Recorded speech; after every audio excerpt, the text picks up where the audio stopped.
இது ஒரு CBN தயாரிப்பு. நீங்கள் பார்த்துக் கொண்டிருப்பது ஒரு புதிய வாழ்க்கை நிகழ்ச்சி. வணக்கம் நண்பர்களே, ஒரு புதிய வாழ்க்கை நிகழ்ச்சிக்கு உங்களை அன்புடன் வரவேற்கிறோம். இந்த நிகழ்ச்சியின் மூலமா உங்களை சந்திச்சதுல ரொம்பவே சந்தோஷப்படுறோம். இந்த மாதம் முழுவதும் நம்ம ஜெபத்தை குறித்து தொடர்ந்து தியானம் செஞ்சுட்டு இருக்கோம். அந்த வகையில் இன்னைக்கு நம்ம பார்க்க போறது ஜெபத்தின் மூலமாக தேவனுடன் நெருக்கமாவது எப்படி, அவருடன் பேசுவது எப்படி, அதை தான் பார்க்க போறோம். நம்முடைய நிகழ்ச்சியில இப்போ கமல் பலூஜா அவங்க இருக்காங்க. அவங்களுடைய சாட்சியை தான் நம்ம பார்க்க இருக்கோம். இவங்க டெல்லி அஜ்மீரி கேட் பகுதியில் இருக்கக்கூடிய சென்ட் ஜேம்ஸ் சர்ச்சுடைய உறுப்பினராக இவங்க இருக்காங்க. இவங்களுடைய வாழ்க்கை பயணம் ரொம்ப வித்தியாசமாக இருந்திருக்கு. இவங்க பார்த்தீங்கன்னா இயேசுவையும் ஜெபத்தையும் இவங்க தெரிந்து கொண்டாங்க. ஜெபத்தின் மூலமாக இவங்க தேவனுக்கு ரொம்ப நெருக்கமாக ஆகியிருக்காங்க. அதன் மூலமாக இவங்களுக்கு சமாதானம் கிடைச்சிருக்கு. அந்த புதிய வாழ்க்கையை இவங்க எப்படி பெற்றுக்கொண்டாங்க அப்படின்னு அவங்க சொல்கிறாங்க. வாங்க பார்க்கலாம். நான் டெல்லியில் உள்ள செயின்ட் சேவியர் ஸ்கூலில் தான் படித்தேன். ஒவ்வொரு ரோமன் கத்தோலிக் பள்ளிகள்லையும் இப்படித்தான் இருக்கும். ஒவ்வொரு வகுப்பறையிலும் ஒரு சிலுவை இருந்தது. அதில் இயேசு கிறிஸ்து அறையப்பட்டிருந்தார். அவரை பார்க்கும்போதெல்லாம் இவர் எப்படிப்பட்ட தேவன், எப்படிப்பட்ட கடவுள் அப்படிங்கிற எண்ணம் என் மனசுக்குள்ளே வந்துக்கிட்டே இருக்கும். அவர் மனிதர்களுக்காக மிகப்பெரிய வேதனைகளையும் கஷ்டங்களையும் அனுபவித்தவர். மனிதர்களுக்கு ஒருவரை ஒருவர் மதிப்பதற்கு கற்றுக் கொடுத்தாரு. அவங்கள காப்பாற்றுறதுக்காக அவர் ஏன் இந்த சிறுவையிலிருந்து இறங்கி வரக்கூடாதுன்னு நான் நினச்சிப்பேன். இந்த எண்ணமானது என் மனசில் அடிக்கடி வந்துக்கிட்டே இருந்தது. அப்புறம் நான் வளர்ந்து பெரியவனாகி கல்லூரியில் படிக்கும்போது ஒரு நாள் நான் கனாட் பிளேஸ் பகுதியில் சும்மா சுற்றிக்கிட்டு இருந்தபோது அங்கே இருக்கிற YMCAவுக்கு போனேன். அப்போ அங்கே இருக்கிற சர்ச்சில் ஆண்டவராகிய இயேசு கிறிஸ்துவை பற்றி ஒருவர் பேசிக்கிட்டு இருந்தார். அவரை பற்றி பிரசங்கம் பண்ணிக்கிட்டு இருந்தார். என்கிட்ட டைம் இருந்தது, அதனால் நான் அங்கே போய் உட்காந்துக்கிட்டேன். இயேசு கிறிஸ்து யார், அவரை பற்றி இவர் என்ன சொல்கிறாரு அப்படின்லாம் நான் தெரிஞ்சுக்க விரும்பினேன். ஏன்னா எனக்கு ஏற்கனவே இயேசு கிறிஸ்து மீது ஒரு ஈர்ப்பு இருந்துகிட்டு இருந்துச்சு. அவர் அடிக்கடி என் எண்ணத்தில் வந்துக்கிட்டே இருப்பார். நான் அங்கே உட்காந்து அவர் சொல்கிறது எல்லாத்தையும் கேட்டேன். அதுக்கப்புறம் இயேசு கிறிஸ்துவை பற்றி மேலும் நிறைய தெரிஞ்சுக்க விரும்பினேன். இந்த தேர்தலுக்கு மத்தியில் கமல் பலூஜா 1982ஆம் ஆண்டு தன்னுடைய முதல் பைபிளை பைபிள் சொசைட்டியில் இருந்து வாங்கினார். நான் பைபிளை படிக்க ஆரம்பித்தேன். முதல்ல நான் பழைய ஏற்பாட்டை தான் படித்தேன். அப்போ எனக்கு கொஞ்சம் ஏமாற்றம் இருந்தது. இதில் இயேசு எங்கே இருக்காரு அப்படின்ற எண்ணம் ஏற்பட்டது. அதுக்கப்புறம் புதிய ஏற்பாட்டில் காஸ்பலில் படித்தேன். அதில் இயேசு கிறிஸ்துவை பற்றியும் அவரோட வாழ்க்கை பற்றியும் சொல்லியிருந்தாங்க. அதுக்கப்புறம் பெரிய குறிப்புகள் எதுவும் அதில் இல்லை. எனக்கும் சரியாக புரியலை. அதுக்கப்புறம் நான் இயேசு கிறிஸ்துவை பற்றி நிறையவே தெரிஞ்சுக்கணும்னு சுயமுயற்சி எடுத்தேன். அப்போ தான் எனக்கு ஒரு விஷயம் நல்லா புரிஞ்சுது. கொஞ்சம் கொஞ்சமாக நான் அப்படியே உணர ஆரம்பித்தேன். பழைய ஏற்பாடு அப்படின்றது ஒரு அடித்தளம் தான். பைபிளில் இயேசு கிறிஸ்துவின் வருகையை பற்றி சொல்லியிருக்காங்க. அவர் இந்த உலகத்துக்காக வந்தார், இந்த உலகத்தின் ரட்சகர் அவர் தான்னு நாம் புரிஞ்சுக்கிறதுக்காக. சில காலங்களிலேயே கமல் பைபிளை மேலும் ஆழமாக படிக்க ஆரம்பித்தார். அதை பற்றி அறிந்து கொள்ள ஆரம்பித்தார். நான் பைபிளை படிக்க படிக்க நான் ஆண்டவராகிய இயேசு கிறிஸ்துவுக்கு ரொம்ப நெருக்கமாயிட்டேன். எனக்கு அவரோட இருந்த தொடர்பு அதிகமாயிடுச்சு. அவருடைய படிப்பினைகளை, அவருடைய நல்ல செயல்களை, அவர் இந்த உலகத்தின் மீது காட்டிய அன்பை தெரிஞ்சுக்க ஆரம்பித்தேன். இவர் தான் ஆண்டவர், இவரை நான் பின்பற்றணும் அப்படின்னு சந்தேகமே இல்லாமல் நான் உணர ஆரம்பித்தேன். என்னை பொறுத்த வரைக்கும் இவர் தான் ஆண்டவர். இப்படி என்னுடைய நம்பிக்கை ஆண்டவராகிய இயேசு கிறிஸ்து மீது அதிகமாக ஆரம்பிச்சது. இந்த நம்பிக்கை எனக்கு சமாதானத்தையும் சந்தோஷத்தையும் கொடுத்தது. அவரோட ஜெபம் செய்வேன், அவரோட பேசுவேன். அப்புறம் நான் சர்ச்சை தேட ஆரம்பித்தேன். அங்கே ஆராதனை பண்ண விரும்பினேன். இப்படிப்பட்ட நிலையில் பஸ்ஸில் போய்கொண்டிருந்த போது அவர் வழியில் ஒரு சர்ச்சை பார்த்தார். அவர் அங்கே இறங்கி அந்த சர்ச்சுக்கு உள்ளே சென்றார். அந்த சர்ச்சோடு இணைந்து நீண்ட காலம் வரை இளைஞர்கள் ஜெப கூட்டத்திலும் மற்றும் சர்ச்சுடைய செயல்பாடுகளிலும் பங்கு பெற்று தேவனுக்குள் வளர ஆரம்பித்தார். காலங்கள் அப்படியே போய்கிட்டே இருந்தது. என்னோட தொடர்பு ஆண்டவராகிய இயேசு கிறிஸ்துவோட அதிகமாகிக்கிட்டே இருந்தது. 87ஆம் வருஷம் நான் ஒரு பெண்ணை திருமணம் செஞ்சுக்கிட்டேன். என்னோட தொழிலையும் இயேசு கிறிஸ்துவோட நன்மைகளை நான் பார்க்க ஆரம்பித்தேன். என்னோட தொழிலை முன்னேற ஆரம்பித்தேன். நான் ஒரு கட்டத்திலிருந்து அடுத்த கட்டத்திற்கு அப்படியே வளர ஆரம்பித்தேன். நான் ஒரு மல்டிநேஷ்னல் கம்பெனியில் நல்ல நிலைக்கு உயர்ந்தேன். நான் உச்சத்தை அடைஞ்ச போது நான் மெல்ல மெல்ல இயேசு கிறிஸ்துவை விட்டு விலக ஆரம்பித்தேன். நான் சர்ச்சுக்கு போயிட்டு தான் இருந்தேன். தினமும் ஜெபம் செஞ்சுக்கிட்டு தான் இருந்தேன். ஆனால் அதில் உயிரோட்டம் இல்லாமல் இருந்தது. அதில் ஒரு பொய்த்தன்மை இருந்தது. அதுக்கப்புறம் பைபிளில் இருக்கக்கூடிய கதாபாத்திரங்களுக்கு ஏற்பட்ட நிலைமை தான் எனக்கும் அன்னைக்கு ஏற்பட்டது. என்னோட வாழ்க்கையிலையும் மிகப்பெரிய சரிவு ஏற்பட்டது. என்னோட தொழில் மோசமாச்சு. நான் முழுசா நடுத்தெருவுக்கு வந்து சேர்ந்துட்டேன். தன்னுடைய வாழ்க்கையில் ஏற்பட்ட இந்த சரிவை கமல் மிகவும் வேதனையோடும் ஏமாற்றத்தோடும் சந்தித்துக் கொண்டிருந்தார். இவை அனைத்தும் அவர் செய்த தவறுகளின் காரணமாகத்தான் நடந்தது என்பதை அவர் உணர ஆரம்பித்தார். அதுக்கப்புறம் எனக்கு ஆண்டவரை பற்றி அவரோட வசனம் நினைக்கு வந்துச்சு. What if you get the whole world and lose a soul? உங்களுக்கு இந்த மொத்த உலகமும் கிடைச்சும் என்ன பயன், நீங்கள் உங்களுடைய ஆத்மாவை இழந்த பிறகு? அதுக்கப்புறம் நான் ஆண்டவர் முன்னால் கதறி அழ ஆரம்பித்தேன். ஆண்டவர்கிட்ட மன்னிப்பு கேட்டேன். நான் திரும்பவும் அவர்கிட்ட போய் சேர்ந்துட்டேன். அதுக்கப்புறம் ஊதாரி இளைஞனுடைய கதையில் நடந்தது போல ஆண்டவர் தன்னோட 2 கைகளையும் விரிச்சுக்கிட்டு என்னை ஏற்றுக்கிறதுக்கு தயாராக காத்துக்கிட்டு இருந்தார். நான் எப்போ திரும்ப வருவேன் அப்படின்னு ஆண்டவர் எனக்காக கையை விரிச்சுட்டு காத்துக்கிட்டு இருந்தார். அதுக்கப்புறம் அங்கேருந்து என்னோட வாழ்க்கை மீண்டு வந்தது. அந்த தருணம் தேவனுடைய சித்தத்தின்படி அமைஞ்சது. அவருடைய திட்டத்தின்படி தான் அது அமைஞ்சிருந்திருக்கு. நான் இப்போ திரும்பி பார்க்கும்போது எனக்காக தேவன் செஞ்ச அந்த விஷயம்தான் சரியானதா இருந்தது அப்படின்னு எனக்கு புரியுது. அதன் பிறகு கமல் எப்பொழுதும் பழைய நிலைமைக்கு திரும்பவில்லை. அவர் தேவனுக்கு நெருக்கமாகிக் கொண்டே போனார். இப்போ எனக்கும் இயேசு கிறிஸ்துவுக்கும் இடையே இருக்கக்கூடிய தொடர்பு 40 வருஷத்துக்கு மேலா தொடர்ந்து நடந்துக்கிட்டு வருது. ஆண்டவர் மூலம் எனக்கு கிடைச்ச நிறைய ஆசீர்வாதங்கள் எப்படி இருக்கு அப்படின்னா, நிரம்பி வழியக்கூடிய அளவில் இருக்கு. இனிய குடும்ப வாழ்க்கை, அதில் ஒரு நிலையான தன்மை இருக்கு. என்னோட மனைவி, என்னோட அம்மா, என்னோட அப்பா, என்னோட 2 பெண் குழந்தைகள், 2 மருமகன்கள் எல்லாரும் இயேசு கிறிஸ்துவின் விசுவாசிகளாக இருக்காங்க. அவர் ஆராதனை செஞ்சுக்கிட்டு இருக்காங்க. இது எல்லாத்துக்கும் நான் இயேசு கிறிஸ்துவுக்கு நிறைய நன்றிகளை சொல்லிக்க விரும்புகிறேன்.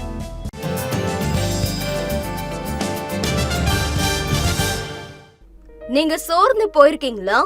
உங்களோட நிலைமையில எந்த மாற்றமும் வரலையா? நீங்க ஏதாவது சாத்தியமற்ற சூழ்நிலையில இருக்கிற மாதிரி உணர்றீங்களா?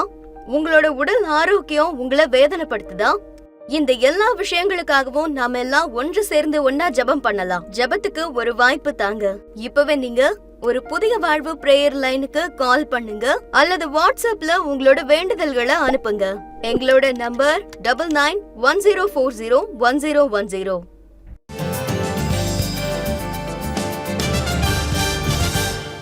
வெல்கம் பேக் நண்பர்களே.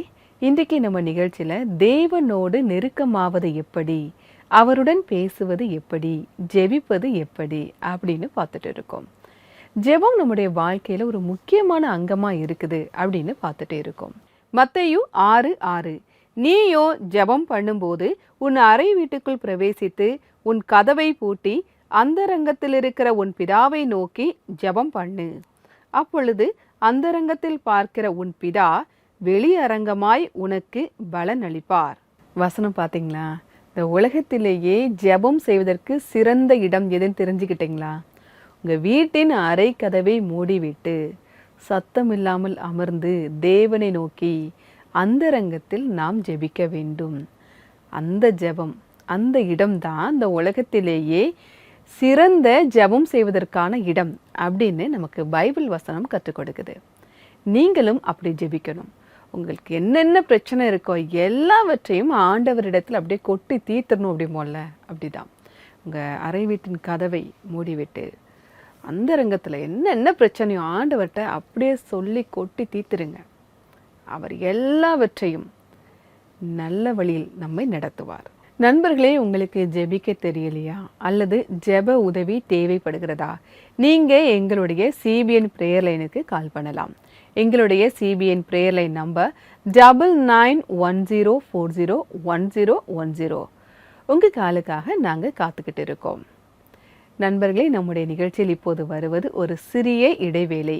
இடைவேளைக்கு பிறகு சோஃபியா மற்றும் சிஸ்டர் நிஷா அவங்க CBN பிரேயர் லைனில் இணைந்து நமக்காக ஜெபிக்க காத்துட்டு இருக்காங்க. இடைவேளைக்கு பிறகு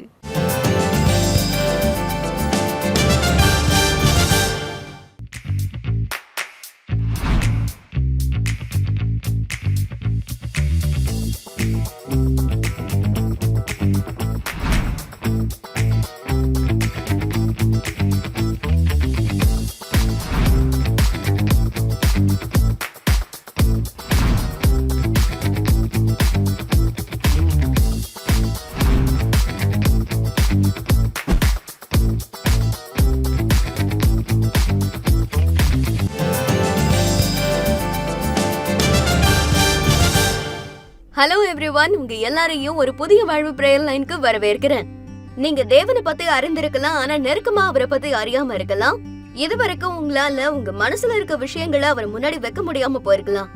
உண்மையா அப்படி இருந்தா இந்த நிகழ்ச்சியோட இறுதி வரைக்கும் நீங்க இணைஞ்சிருக்கணும். யாரெல்லாம் தேவனை பற்றி அறிந்துக்கிறதுக்கு விரும்புறாங்களோ, அவரோட ஆழமான உறவை ஏற்படுத்திக் கொள்ள விரும்புறவங்களுக்காக நாம இன்னைக்கு இணைந்து ஜெபம் பண்ண போறோம். இன்னைக்கு நம்ம கூட ஜெபத்தில் இணைஞ்சிருக்கிறவங்க சகோதரி நிஷா பிராங்க் அவர்கள். இவங்க ஒரு ஆன்லைன் மினிஸ்ட்ரியில ஊழியம் செஞ்சுட்டு இருக்காங்க.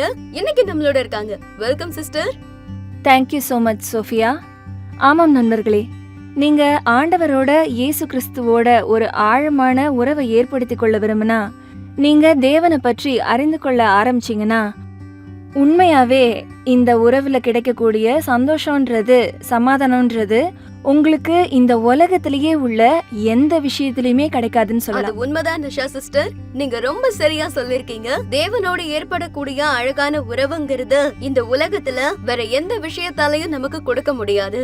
தயவு செஞ்சு நீங்க நம்மளோட நேயர்களுக்காக தேவனோடு எப்படி ஒரு ஆழமான உறவை ஏற்படுத்திக்கிறதுன்னு சொல்லுங்க. சோஃபியா, இயேசு கிறிஸ்து அவரை பத்தி நம்ம தெரிஞ்சுக்கணும் அப்படின்னு நம்ம விரும்பணும் அப்படின்னா, அது ஒரு இன்னர் காலிங் அப்படின்னு சொல்லலாம். அது ஒரு ஸ்பிரிச்சுவல் விஷயமா இருக்கும். மற்ற உறவுகளை பத்தி அறிஞ்சு கொள்றதை விட அதே மாதிரியே இயேசு கிறிஸ்துவை பத்தி அறிஞ்சு கொள்ளணும் அப்படின்னு நம்ம நினைக்கும் போது நாம அதுக்கு நேரத்தை ஒதுக்கணும். தினம் தினம் நம்ம வசனத்தை தவறாம படிக்கணும். ஏன்னா வசனம்ன்றது உயிருள்ள ஆண்டவராகிய இயேசு கிறிஸ்துவாகவே இருக்கு அப்படின்னும் சொல்லலாம். நீங்க வசனத்தை படிப்பதன் மூலமா இயேசு கிறிஸ்துவை பத்தி மிக அதிகமா அறிந்து கொள்ள முடியும். ஜெபத்துல அதிகமான நேரத்தை செலவு பண்ணீங்கன்னா அது ரொம்பவே நல்லா இருக்கும்.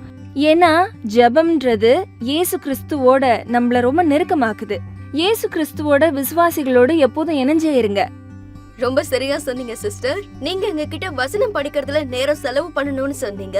நாம பைபிள்ல எந்த விஷயத்தின் மூலமா தேவனோட நெருக்கமாக முடியும், அப்புறம் அத பத்தி நாம கத்துக்க முடியும், அதுல இருந்து நம்ம உத்வேகத்தை எப்படி பெற முடியும்னு நேயர்களுக்கு கொஞ்சம் சொல்லுங்க.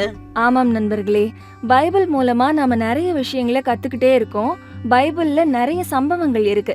அதுல நிறைய மனிதர்கள் தங்களுடைய பல்வேறு விதமான சூழ்நிலைகளை வசனத்தின் உதவியோட சொல்லியிருக்காங்க. தேவனோட பேசுறாங்க, வசனத்தின் மூலமா வலிமையை பெற்றிருக்காங்க, தங்களோட சூழ்நிலையில ஒரு மாற்றத்தையும் கண்டிருக்காங்க. ஆண்டவராகிய இயேசு கிறிஸ்துவும் அவர் சிலுவையில அறையப்படுவதற்கு முன்பாக மிக கடினமான சூழ்நிலைகளை சந்திச்சிருக்காங்க. யோவான் 17 அவரு பரலோக பிதாவிடம் ஜெபம் செய்தார். அது மூலமாவும், அது மட்டும் இல்லாம மோசேயுடைய வெற்றி பாடல் மூலமாவும் யாத்ராகமம் 15 படியும் நம்ம கத்துக்கொள்ள முடியும்.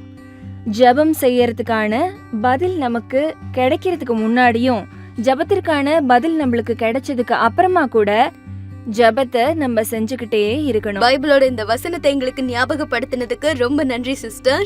வாங்க நம்ம ஒன்னா இணைந்து பாத்துட்டு இருக்க நேயர்களுக்காக பிரேயர் பண்ணலாம். அவங்க தேவனோடு ஒரு ஆழமான உறவை ஏற்படுத்திக்கட்டும்.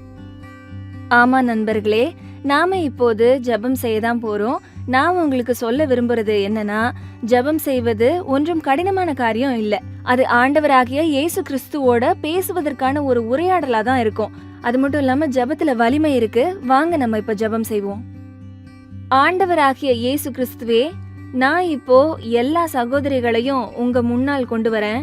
அவங்க உங்களை பற்றி அறிஞ்சிருக்காங்க. ஆனா அவங்க உங்களை பத்தி அறிஞ்சுக்கிட்டும் கூட அவங்களால உங்களோட ஒரு உறவை ஏற்படுத்திக்க முடியாம கூட இருக்காங்க. ஆண்டவரே, இவங்களுக்கு இந்த வாழ்க்கை பயணத்துல உதவி செய்யுங்க. இந்த எல்லா விஷயத்திலயும் ஆண்டவராகிய இயேசு கிறிஸ்துவே, நாங்க உங்களோட பரிசுத்த ஆவியோட உதவியை கேட்கிறோம். உங்களுடைய பரிசுத்த ஆவியால நீங்க இந்த பிள்ளைங்களை உங்க பக்கம் ஈர்த்து கொள்ளுங்க. உங்களுடைய பரிசுத்த ஆவியின் மூலமா அவங்களுக்கு வலிமையை தாங்க. இவங்க வசனங்களை படிக்கட்டும், ஜெபம் செய்யட்டும். இந்த வாழ்க்கைன்ற பயணத்துல அவங்க எப்படி செல்லணும் அப்படின்றத அவங்க கரம் பற்றி நீங்க தான் அவங்களுக்கு வழிகாட்டணும். அவங்க வசனத்தை படிக்கும்போது ஆண்டவரே, அவங்க வசனத்தை புரிஞ்சுக்கிறதுக்கு உங்களுடைய பரிசுத்த ஆவி அவங்களுக்கு உதவி செய்யட்டும். நீங்க அவங்க உங்களோட ஒரு ஆழமான உறவை ஏற்படுத்தி கொள்றதுக்கு உதவி செய்யுங்க. இனி வருங்காலங்கள்ல இவங்க எல்லாரும் இயேசு கிறிஸ்துவோட மிகவும் நெருக்கமாக வேணும். தேவனே, அதுக்கு நீங்க தான் உதவி செய்யணும். இதுக்காக நாங்க ஜெபிக்கிறோம் தேவனே, இயேசு கிறிஸ்துவின் நாமத்தால கேட்கிறோம். ஆமென். ஆமென். எங்களோட நீங்க இணைந்ததுக்கு உங்களுக்கு ரொம்ப நன்றி சிஸ்டர். எங்களுக்காக நீங்க ஜெபமும் பண்ணீங்க. நண்பர்களே, நாங்க இப்போ விடைபெற வேண்டிய நேரம் வந்தாச்சு. நீங்க ஒரு புதிய வாழ்வு பிரேயர் லைனோட இணைந்து தொடர்ந்து எப்பவும் இணைந்தே இருங்க. இதன் மூலமா நீங்க தேவனுக்கு ரொம்ப நெருக்கமா நிச்சயமா ஆக முடியும். நீங்க இப்பவே எங்களோட ஒரு புதிய வாழ்வு பிரேயர் லைனுக்கு கால் பண்ணுங்க அல்லது வாட்ஸ்அப் மூலமா உங்களோட ஜெப வேண்டுதல்களை அனுப்பி வைங்க. எங்களோட நம்பர் 9910401010. இப்ப நாங்க விடை பெறுகிறோம். அடுத்த வெள்ளிக்கிழமை திரும்ப உங்களை பாக்குறேன். அது வரைக்கும் இந்த நிகழ்ச்சியில எங்க நிகழ்ச்சி தொகுப்பாளர்களோட தொடர்ந்து இணைந்திருங்கள். Until then, bye and take care. God bless you all.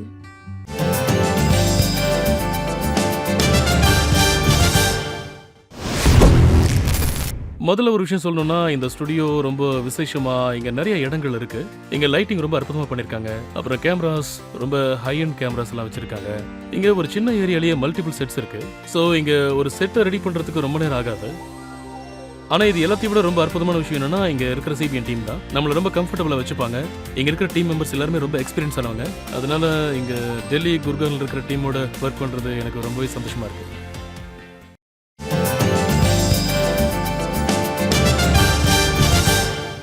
Welcome back நண்பர்களே. இன்றைக்கு நம்ம நிகழ்ச்சியில் தேவனோடு நெருக்கமாவது எப்படி, அவருடன் பேசுவது எப்படி, ஜெபிப்பது எப்படி அப்படின்னு பார்த்துட்டு இருக்கோம். ஜெபம் நம்முடைய வாழ்க்கையில் ஒரு முக்கியமான அங்கமாக இருக்குது அப்படின்னு பார்த்துட்டு இருக்கோம். இப்போது நம்முடைய நிகழ்ச்சியில் வருவது நன்றி வெள்ளியே பகுதி. இந்த பகுதியில் நீங்கள் அனுப்பியிருக்கக்கூடிய மெசேஜஸ் எல்லாமே நான் படிக்க போகிறேன். வாங்க பார்க்கலாம்.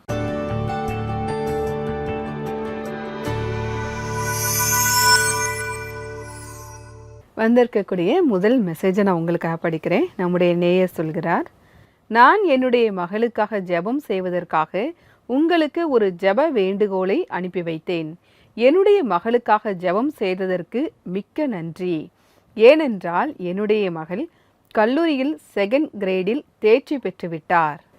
மிக்க நன்றி உங்கள் மெசேஜுக்காக. உங்கள் பொண்ணு பாஸ் பண்ணியிருக்காங்கன்னு சொல்லியிருக்கீங்க. அவங்களுக்கு எங்களுடைய வாழ்த்துக்கள். இன்னும் உங்களுடைய மகளுடைய எதிர்காலம் சிறப்பாக அமைவதற்காக நாங்கள் தேவனிடத்தில் ஜெபம் செய்கிறோம். இப்போ வந்திருக்கக்கூடிய இன்னொரு மெசேஜ் நான் உங்களுக்காக படிக்கிறேன். நாங்கள் உண்மை கதைகள் மூலமாக நிறைய ஆசீர்வாதங்களை பெற்று வருகிறோம். சுற்றிலும் இருக்கக்கூடிய புறக்கணிக்கப்பட்ட மனிதர்களுக்கு தேவன் அவர்களுடைய வாழ்க்கையில் நிறைய மாற்றங்களை செய்து இருக்கிறார். உத்வேகம் தரக்கூடிய, ஊக்கம் தரக்கூடிய, ஜீவனுள்ள சாட்சிகளை வழங்குவதற்கும் சர்ச் கொயர் வழங்குவதற்கும் நாங்கள் நன்றி சொல்கிறோம். மிக்க நன்றி. உங்கள் மெசேஜஸ்லாம் படிக்கும்போது ரொம்ப சந்தோஷமாக இருக்குது.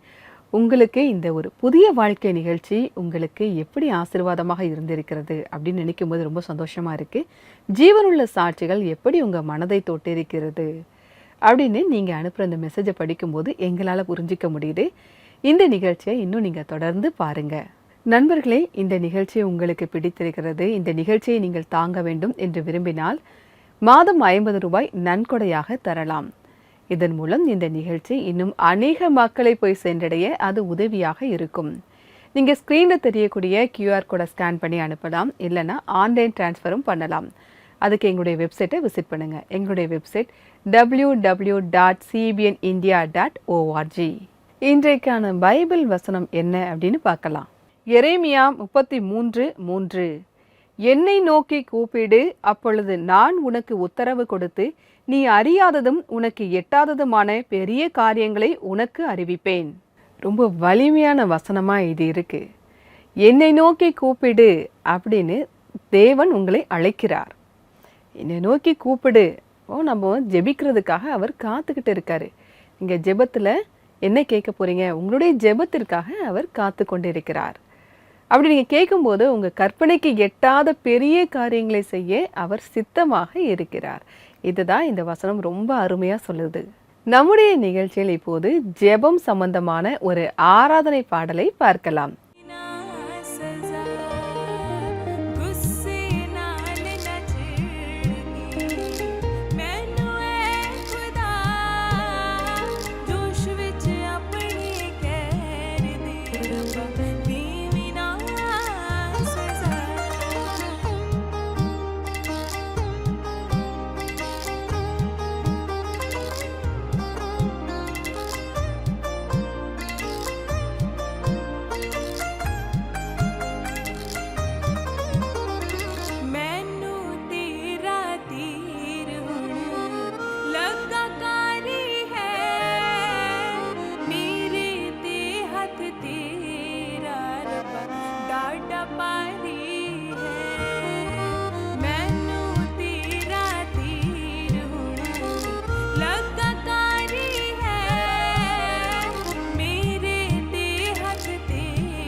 இனிமையான ஆராதனை பாடலாக அது இருந்தது.